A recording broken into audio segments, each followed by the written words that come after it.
Bismillahirrahmanirrahim. Assalamu alaikum, dear student. This is our second lecture from first chapter, and the previous lecture we have studied about the autotrophic nutrition in plants, and today in this class we will study about the heterotrophic nutrition in plants. Hetero means different and trophic refers to the food. The plants does not have chlorophyll, obtain their food from other organisms are called heterotrophs, and this process of obtaining food is called heterotrophic nutrition.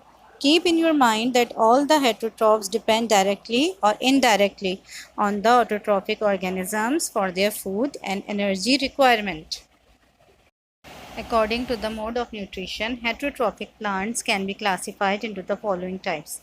Number 1, parasitic plants. Number 2, saprophytic plants. Number 3, symbiotic plants. And number 4, insectivorous plants.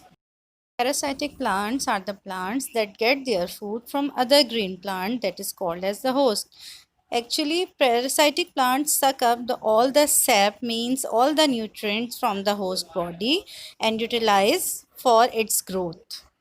This is Cuscuta, called dodder, and it is an example of the parasitic plant. Another example of the parasitic plant is Viscum. Saprophytic plants are the plants that do not perform the chlorophyll, so they get nutrition from dead and decaying organic matter.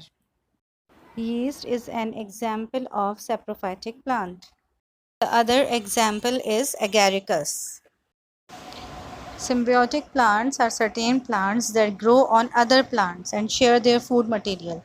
None of the plants are harmed from this association. Such plants are called symbiotic plants. And this is the main difference between the parasitic plants and the symbiotic plants. Keep in your mind that in parasitic plants, one of the member that is called host is always harmed. While in symbiotic plants, no partner is harmed.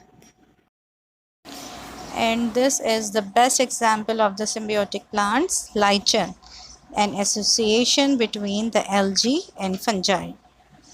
Some plants where they grow does not have enough nutrients, especially nitrogen. So these plants feed on insects trapped within their leaves to obtain their nutrients from the insect's body. These are called insectivorous plants or carnivorous plants. It is very interesting to know that the largest flower of the world is an insectivorous plant named Rafflesia. Pitcher plant, an example of the insectivorous plant.